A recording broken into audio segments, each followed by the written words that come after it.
ada macam-macam ujian lah yang Allah akan turunkan kepada kita.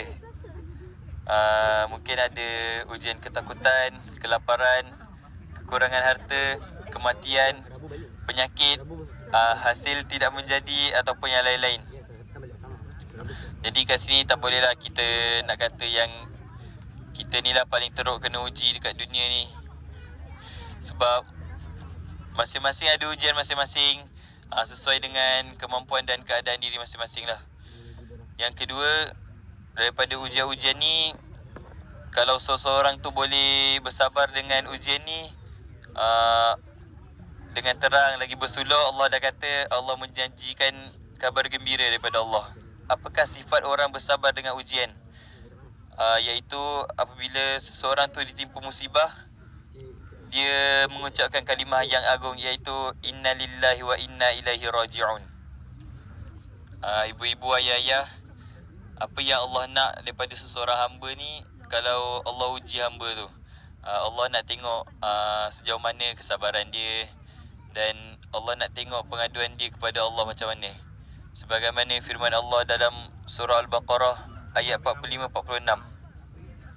A'udzu billahi minasyaitonir rajim. Wasta'inu bis-sabri was-salah wa innaha lakabiratun illa 'alal khashi'in alladzina yadhunnuna annahum mulaqu rabbihim wa annahum ilaihi raji'un. Terjemahan, mintalah pertolongan kepada Allah dengan jalan sabar dan mendirikan solat. Dan sesungguhnya sabar dan solat itu ianya benar-benar berat, kecuali bagi orang yang khusyuk, iaitu orang-orang yang benar yakin dan percaya bahawa sesungguhnya mereka akan bertemu Tuhan mereka, dan sesungguhnya mereka akan kembali kepadanya.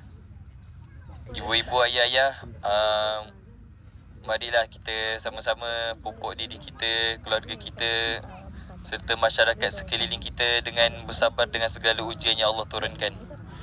Jadikanlah Allah sebagai tempat pengaduan kita dengan caranya kita mendirikan solat.